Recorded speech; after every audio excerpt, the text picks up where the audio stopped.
अब उर्दू तकरीर बाउनवान मैं यानी अल्लाह ताला एक मख्फी ख़जाना था, मैंने चाहा कि पहचाना जाऊं, मुकर्रम मौलाना शमशाद अहमद कमर साहिब प्रिंसिपल जामिया अहमदिया जर्मनी पेश फरमाएंगे।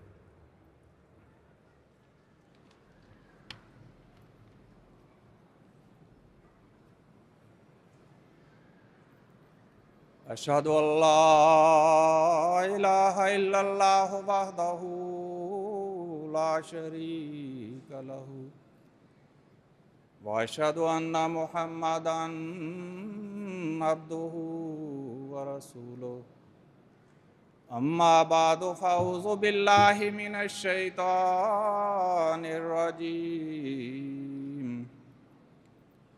बिस्मिल्लाहिर्रहमानिर्रहीम सिबगतल्लाहि व मन अहसनु मिनल्लाहि सिबगतन व नहनु लहु आबिदून। मजहब का मकसद Tujuan dari agama adalah mendekatkan manusia kepada Allah Ta'ala. Untuk tujuan inilah semua nabi diutus ke dunia. Namun jalan untuk mendekatkan diri kepada Allah Ta'ala yang diperlihatkan oleh Rasulullah SAW tidak pernah diperlihatkan oleh nabi manapun di dunia ini. Allah Ta'ala dalam Al-Quran berfirman bahwa kamu ingin memperoleh kedekatan dengan Allah Ta'ala, maka warnailah dirimu dalam warna Allah Ta'ala. Difirmankan, berusahalah. Maksud sebenarnya dari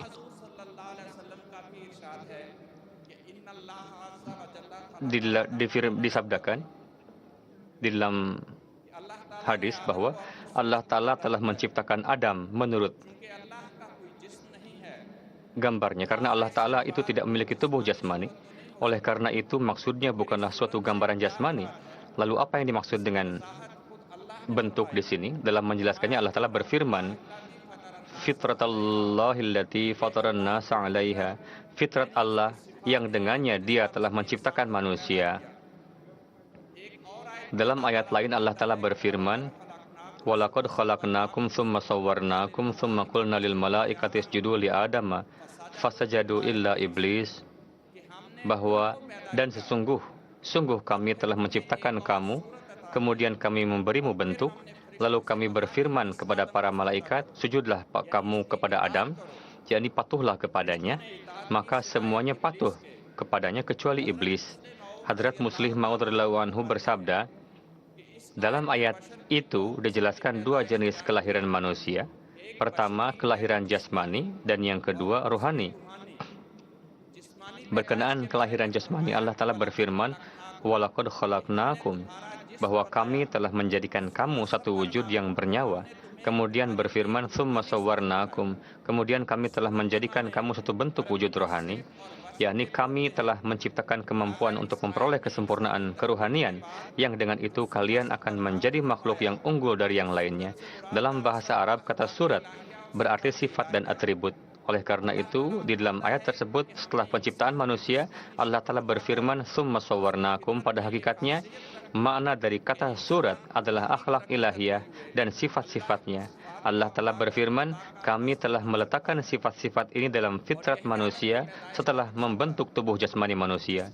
Ketika manusia maju berkembang dalam kerohanian, maka pada saat itu sifat-sifat Allah akan zahir darinya, dan inilah maksud dari kelahiran Adam. Secara jasmani manusia itu banyak, namun sesungguhnya yang berhak disebut Adam adalah yang mewujudkan sifat-sifat Allah Ta'ala. Sekarang, barang siapa yang menggunakan kemampuan ini lalu menjadi penzahiran dari sifat-sifat ilahi, maka kami berkata kepada para malaikat bahwa patuhlah kepada hamba tersebut dan bantulah ia. Oleh karena itu, maksud dari Adam bukanlah manusia pertama, melainkan manusia sempurna yang melaluinya khazanah-khazanah, yakni sifat-sifat ilahiyah yang tercinta lagi terpendam, zahir dan dikenali. Inilah wujud-wujud yang mulia yang Allah Ta'ala pilih sebagai nabi dan khalifah. Oleh karena itu, nabi dan khalifah adalah Adam pada zamannya, dan di atas segalanya manifestasi sempurna dari Allah Ta'ala adalah Rasul Sallallahu Alaihi Wasallam. Oleh karena itu Allah berfirman, aku adalah khazanah yang tersembunyi, dan untuk mengenalku, aku telah menciptakan Adam. Kapanpun orang-orang duniawi berusaha menyembunyikanku,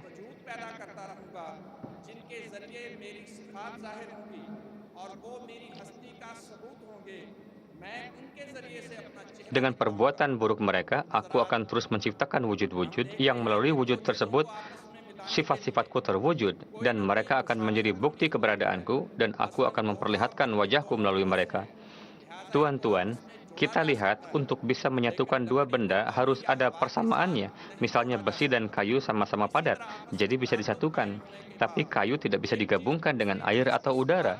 Dengan cara yang sama, satu benda memperoleh sifat dari benda lain dengan menjalin hubungan satu sama lain.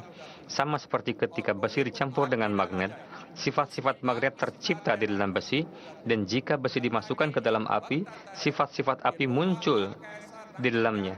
Bahkan ada saatnya besi berwarna seperti api sehingga sulit membedakan antara sebongkah besi dan bara api. Namun demikian, besi tidak bisa disebut api. Demikian pula, semakin dekat seseorang dengan Allah, semakin tampak sifat-sifat Allah dari orang tersebut. Allah itu Maha Pengampun, maka orang tersebut juga memaafkan kesalahan orang lain. Allah itu Maha Sattar, maka orang tersebut juga bersifat sattar kepada orang lainnya. Oleh karena itu, setiap perkataan dan perbuatannya merupakan manifestasi dari sifat-sifat Allah Ta'ala. Sehingga diketahuilah yang namanya meniru sifat-sifat Allah dalam perkataan dan perbuatan itu adalah akhlak hasanah atau yang baik, dan kebalikan dari sifat-sifat ini disebut keburukan atau akhlak yang buruk.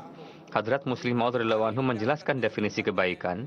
Beliau bersabda, ingatlah ini baik-baik bahwa semakin seseorang mengembangkan sifat-sifat Allah Ta'ala dalam dirinya, maka ia akan semakin tinggi akhlaknya dan semakin dekat ia dengan Allah Ta'ala. Nampaknya, Islam mendefinisikan definisi kebaikan dan keburukan serta landasan akhlak yang tinggi pada refleksi sifat-sifat ketuhanan.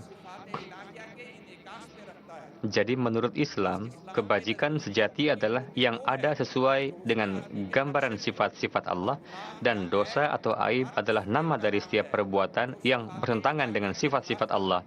Karena manusia telah diberi kuasa untuk memanifestasikan sifat-sifat Tuhan, atau dengan kata lain Tuhan adalah wujud yang asli, dan manusia adalah gambarannya. Oleh karena itu, keindahan gambar itu sesuai dengan aslinya, dan cacatnya adalah bertentangan dengan aslinya. Oleh karena itu, perbuatan apapun yang dilakukan seseorang yang membuatnya sesuai dengan sifat-sifat Allah adalah baik, dan perbuatan yang menjauhkannya dari sifat-sifat Allah Ta'ala adalah buruk. Diketahui bahwa akhlak atau kebaikan sebenarnya merupakan nama lain dari sifat-sifat ilahi. Dalam hadis Qudsi, Allah berfirman, ketika hambaku dekat denganku melalui ibadah nawafil, maka aku mencintainya. Bahkan aku pun menjadi telinganya yang melaluinya dia mendengar, aku menjadi mata yang melaluinya dia melihat, aku menjadi tangannya yang dengannya ia memegang, dan aku menjadi kakinya yang ia gunakan untuk berjalan. Oleh karena itu, Nabi SAW memiliki kondisi yang sama. Kesaksian yang ditemukan dalam Al-Quran bahwa Rasulullah meletakkan tangannya di tangan orang-orang beriman untuk berbaiat, maka Allah berfirman bahwa sesungguhnya orang-orang yang berbaiat kepadamu, mereka sebenarnya berbaiat kepada Allah Ta'ala. Tangan Allah ada di tangan mereka, bukan di tanganmu. Kemudian Rasul SAW melemparkan segenggam kerikil ke arah orang-orang kafir di padang Badar. Lalu Allah berfirman, "Wa ma ramaita idz ramaita walakinnallaha rama." Wahai Nabi, kerikil ini tidak dilempar olehmu, melainkan oleh Allah. Seolah-olah Allah Ta'ala menyatakan setiap perbuatan kekasihnya sebagai perbuatannya sendiri. Inilah puncak dari kecintaan, di mana sang kekasih dan yang dikasihinya tidak menganggap dirinya terpisah satu sama lain. Demikian pula Hadrat Masih Maud alaihissalam dalam kondisi fanafillah bersabda, tidak baik menantang apa yang menjadi milik Tuhan. Jangan letakkan tanganmu ke atas singa, wahai rubah yang lemah. Dia adalah temanku dari ujung kepala sampai ujung kaki. Wahai orang yang berkeinginan buruk, seranglah aku dengan sengaja. Dengarkanlah ini.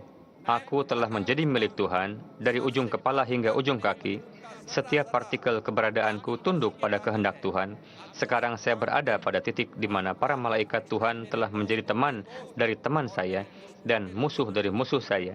Barang siapa hendak memukul aku, hendaklah ia menyerang dengan sengaja, sebab pukulan itu bukan ditujukan kepadaku, melainkan kepada Tuhanku yang mengutusku.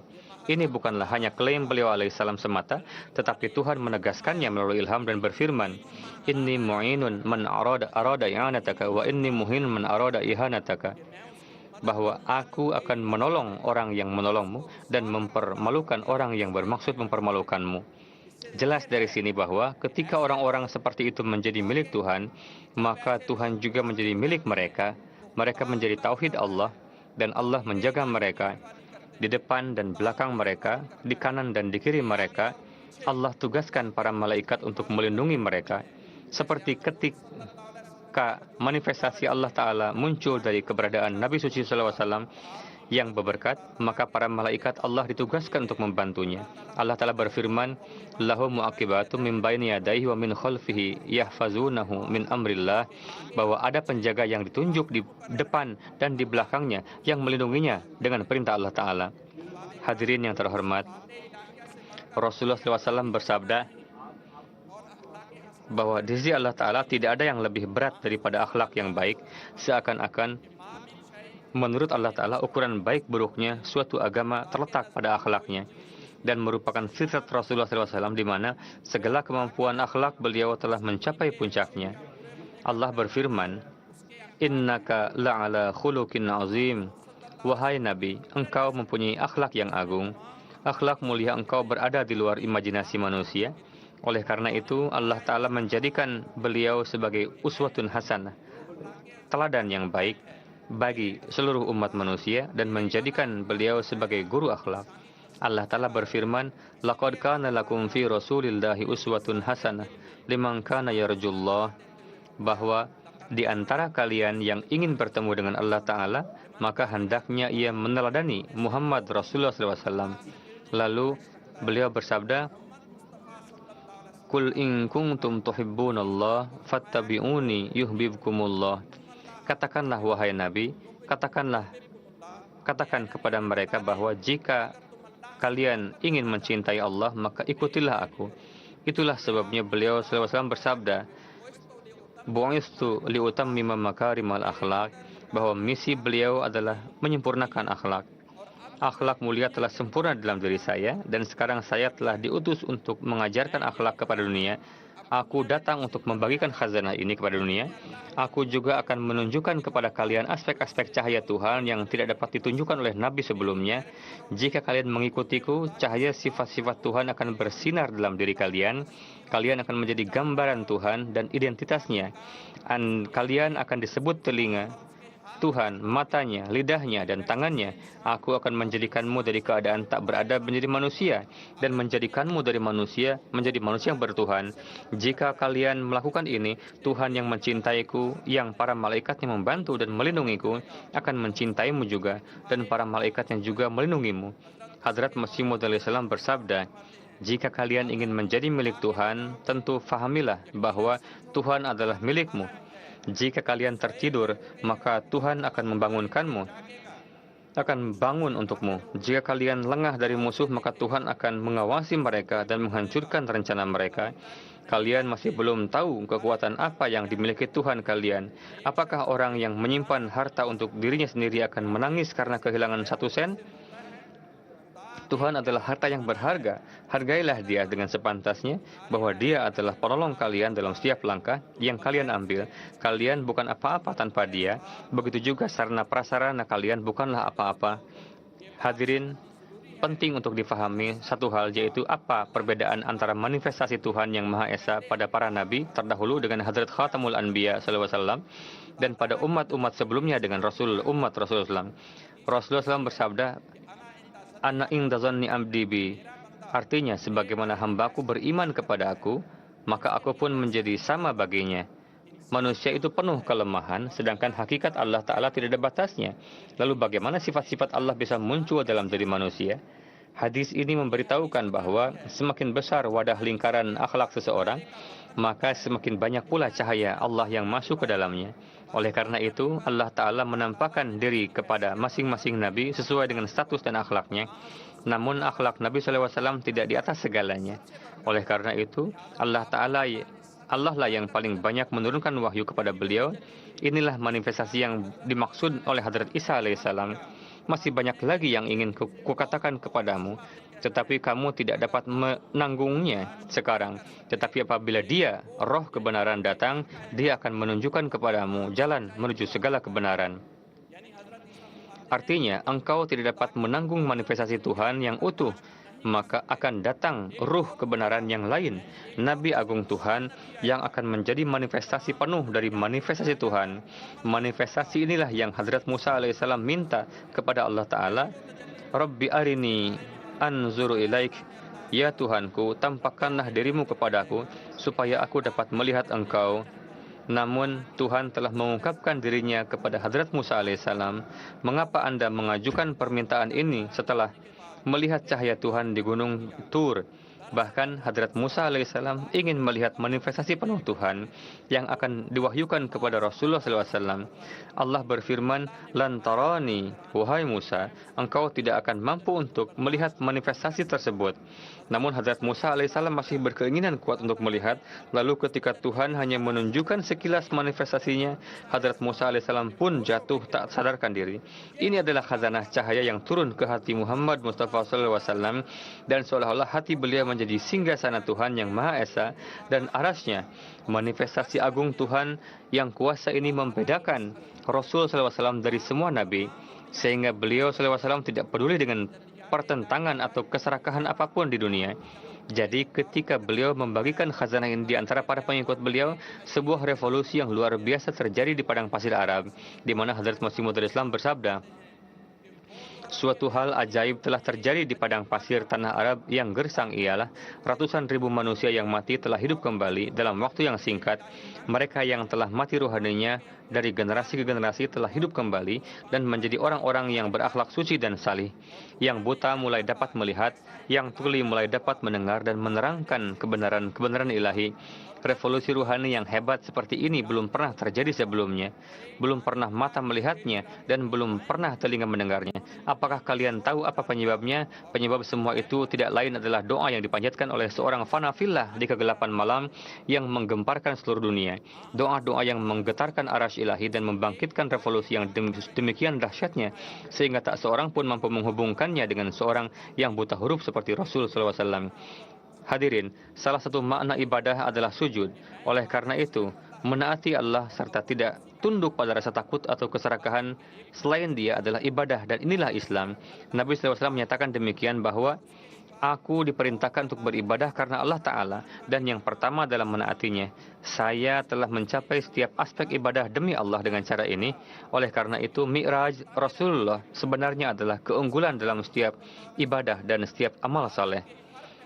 Katakanlah, aku juga manusia seperti kamu. Allah telah menciptakan semua orang dengan sifat yang baik. Bedanya, manusia sesungguhnya dibentuk oleh tauhid, dan tauhid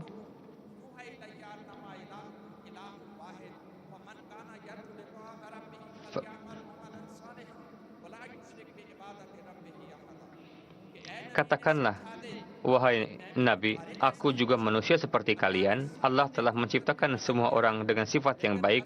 Bedanya, manusia sesungguhnya dibentuk oleh tauhid, dan tauhid bukan sekadar nama beriman kepada Tuhan melalui ucapan saja, melainkan nama menghadapkan seluruh sifat-sifat dalam diri manusia menuju Tuhan yang Maha Esa. Inilah yang disebut amal saleh. Rasul SAW bersabda, ketika semua sifatku bersinar, maka semuanya terpusat pada Tuhan saja. Jadi Muhammad sebelumnya sudah berada pada puncak ketinggian pada setiap amal kebaikan. Sebelumnya sifat beliau sudah memiliki cahaya moral yang tinggi di dalam diri beliau. Namun ketika Allah Ta'ala meninggikannya dengan cahaya kenabian beliau, maka beliau menjadi cahaya di atas cahaya, dan seolah-olah pada diri beliau pelita sifat-sifat ketuhanan terbit, yang cahayanya memperjelas perbedaan antara yang baik dan yang buruk. Inilah makna sesungguhnya Rasulullah SAW menjadi cahaya bagi manusia, bahwa beliau bagaikan seorang manusia biasa di antara manusia lainnya, namun cahaya Tuhan yang Maha Esa terlihat melalui setiap akhlak dan sifat Rasulullah. Oleh karena itu, beliau bersabda, di antara kalian yang ingin mendapatkan cahaya sifat-sifat ilahi, maka simaklah, فَلْيَعْمَلْ عَمَلًا صَالِحًا وَلَا يُشْرِكْ بِعِبَادَةِ رَبِّهِ أَحَدًا.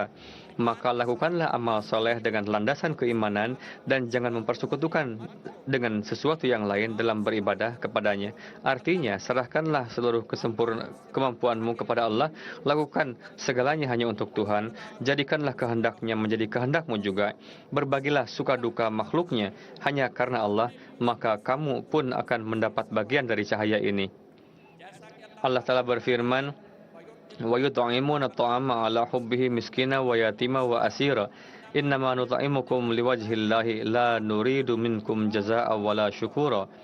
Bahwa mereka memberi makan kepada orang-orang miskin, anak yatim dan tawanan karena cinta kepada Allah, dan katakan bahwa kami melakukan ini hanya karena keridaan Allah dan tidak ingin pahala atau rasa terima kasih pun darimu. Dan sebaliknya, orang-orang yang tidak peduli terhadap orang fakir, miskin, dan orang yang membutuhkan, Nabi bersabda bahwa pada hari kiamat, Allah akan bersabda, "Wahai anak Adam, aku sakit, kamu tidak mengunjungiku. Aku lapar, kamu tidak memberiku makan. Aku haus, kamu tidak memberiku air."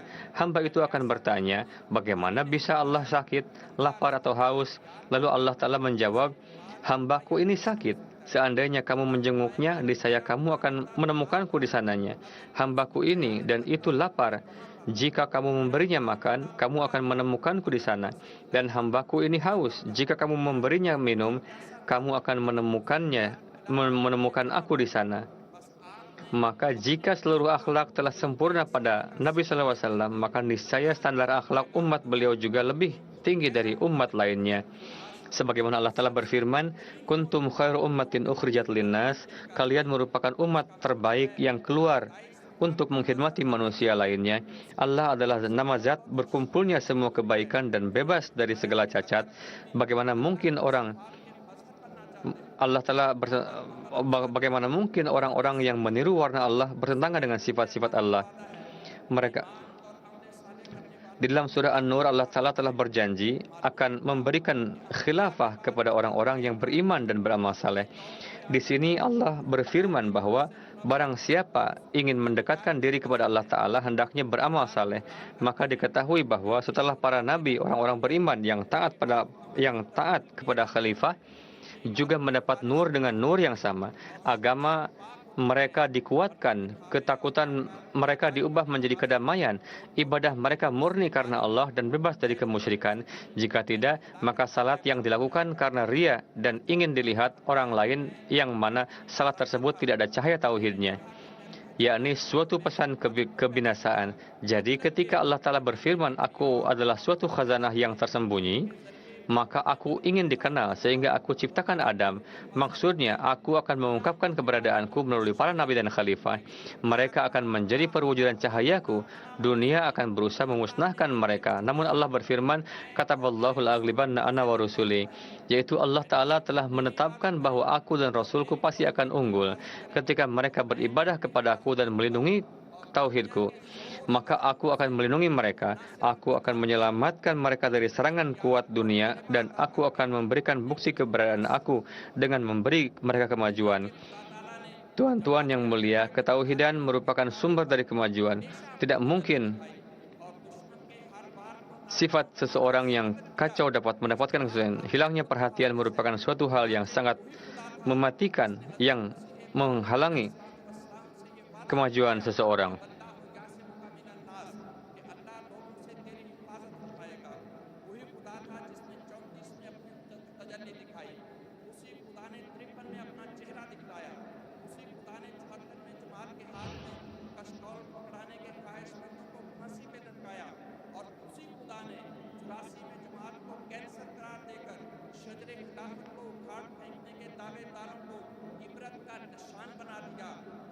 आज तक खिलाफत के ज़ेर साया उसकी तजल्लियात के नज़ारे देखते चले आ रहे हैं।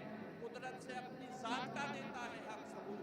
उस बेनिशान की चेहरा नुमाई यही तो है जिस बात को कहे कि करूँगा मैं ये ज़रूर, टलती नहीं वो बात, खुदाई यही तो है।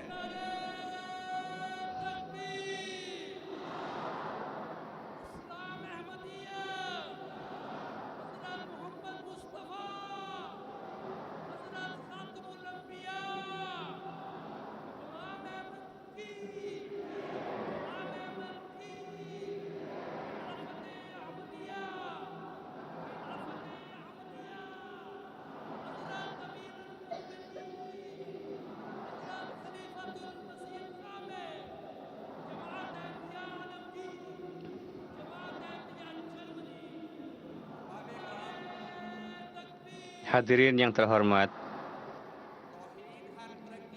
sebelum masa kenabian manusia rentan terhadap kekacauan dan kehancuran.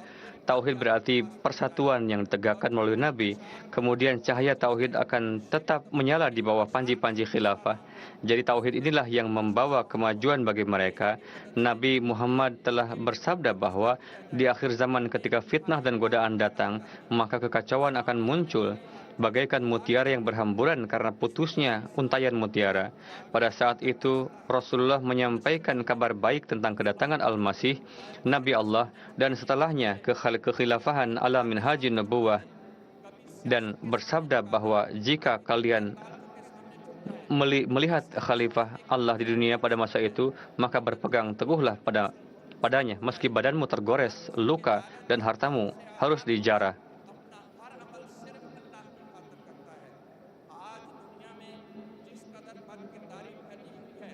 Betapa banyak sifat buruk yang tersebar di dunia saat ini, alasan utamanya adalah kebohongan dan penipuan. Betapa banyak agama yang ada di dunia saat ini yang percaya kepada Tuhan, namun bagaimana kesaksian karakter mereka? Dari hal ini dapat menunjukkan hakikat agama mereka. Jika kita sepanjang hari berkata bohong, berkata buruk, standar keadilan kita terhadap diri kita sendiri dan orang lain berbeda, di mana kebenaran kepentingan pribadi berlawanan, disitulah kebenaran akan berbenturan dengan kepentingan pribadi dan hancur.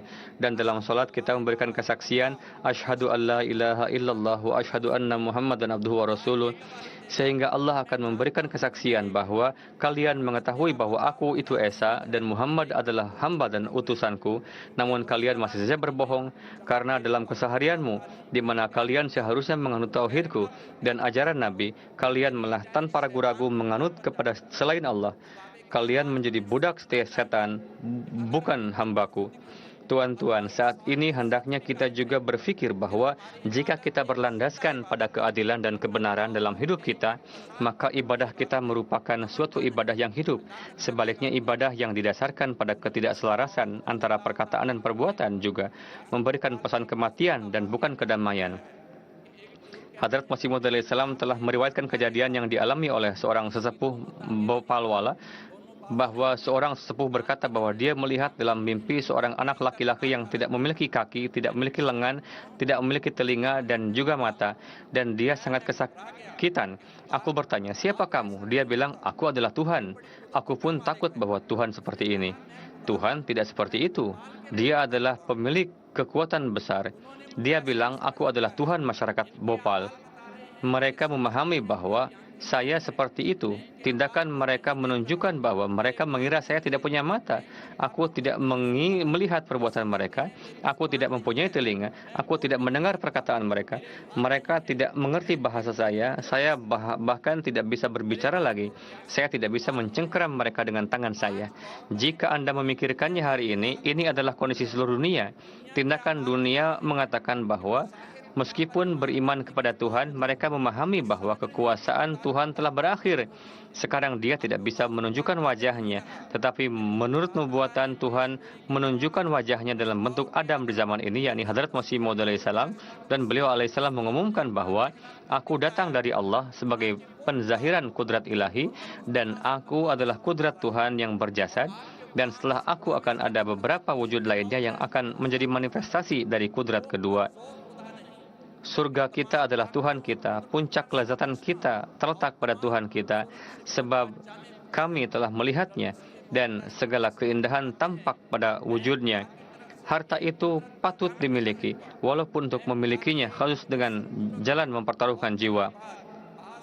Intan itu patut dibeli, sekalipun untuk memperolehnya harus dalam jalan meniadakan segala wujud kita. Wahai orang-orang yang merugi, bergegaslah lari menuju sumber mata air ini, agar oleh mata air itu dahagamu akan dilepaskan. Inilah sumber mata air kehidupan yang bakal menyelamatkan kamu sekalian. Apalagi yang harus kuperbuat, dan bagaimanakah harus kusampaikan berita ini kepada setiap kalbu manusia? Dengan genderang bagaimana jenisnya harus kuumumkan di pusat-pusat keramaian bahwa inilah Tuhanmu, agar orang dapat mendengar. Dengan obat apakah harus kuobati telinga orang-orang agar jadi terbuka untuk mendengarnya? Jadi inilah wujud yang diwarnai dengan warna Allah, yang keberadaannya menjadi identitas Tuhan. Mereka tidak menyanyikan lagu-lagu kehidupan di dunia, namun mereka adalah pemusik kerajaan surga, dan mereka mendirikan kerajaan itu di dunia. Hadrat Masih Maud bersabda, negara apa yang saya butuhkan? Negara saya berbeda dari negara lain. Mahkota apa yang saya miliki? Mahkota saya adalah keridaan Sang Kekasih. Tidak ada presiden. Sekarang panggilan Tuhan telah datang dengan sungguh-sungguh, dan kepada kalian, ya kepada kalian, Allah Ta'ala telah mempercayakan kembali kepada kalian perjuangan panggilan ini. Wahai musisi kerajaan surga, wahai musisi kerajaan surga, wahai musisi kerajaan surga. Sekali lagi, dengungkanlah panggilan ini dengan keras sehingga telinga dunia akan meledak. Sekali lagi, penuhilah darah hatimu di abad ini, agar kaki singgasana gemetar dan para malaikat pun gemetar, sehingga karena suaramu yang menyakitkan dan slogan-slogan takbirmu dan slogan syahadat tauhid, maka Allah Ta'ala akan datang ke bumi, kemudian mendirikan kerajaannya di muka bumi ini juga. Segeralah datang langsung dan bergabunglah dengan para prajurit Tuhan. Jadi dengarkan aku dan ikuti kata-kataku, bahwa apa yang aku katakan adalah apa yang Tuhan katakan. Aku tidak punya suara. Aku membawa suara Tuhan kepada kalian. Percayalah aku, Allah Ta'ala akan menyertai kalian. Semoga Allah Ta'ala menyertai kalian. Kalian akan semoga kalian meraih kehormatan di dunia dan di akhirat. Amin. Wa akhiru dawana. Alhamdulillah.